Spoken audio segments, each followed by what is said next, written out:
There are several ways to go about beveling faces in Lightwave, and I thought we could take a look at a tool called Router. Router allows you to create bevels on a face and have multiple bevels while defining the shape of those bevels.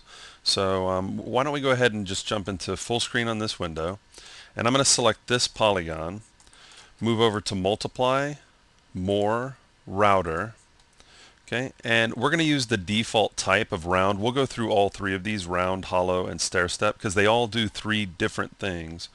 So let's start with round, and for depth, that's how high up is the router option going to go. So I'm going to go ahead and say let's do 0.25, and then for edge width, how much is it going to move in? So we'll do 0.25 as well. And then the steps, how many, think of it as bevels. How many bevels do you want it to take to get to 250 millimeters up and 250 millimeters in? So kind of like shift and inset.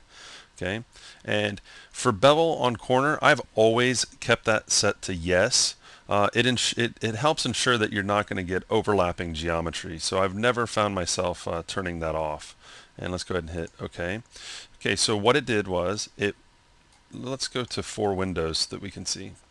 From the starting point here over to here, that's how much it's insetting. Okay, and from the starting point up, that's how far it's shifting. So if we go back over to the router tool, the depth is from the starting point up, and the edge width is from the starting point in.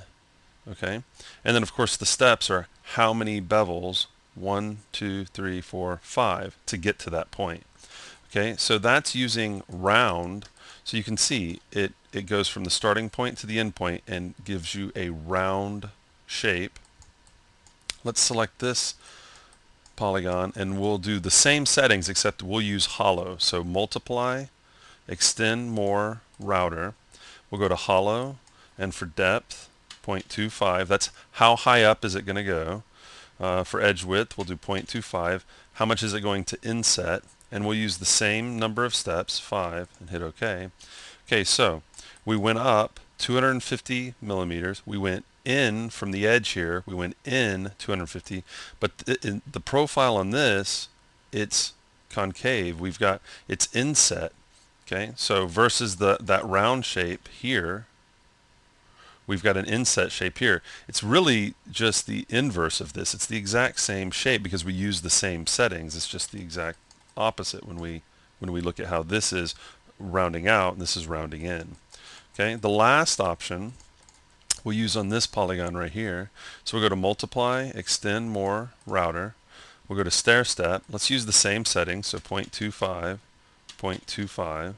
So that's 250 millimeters. So we're going to go in 250 millimeters and we're going to come up 250 millimeters. But with stair step,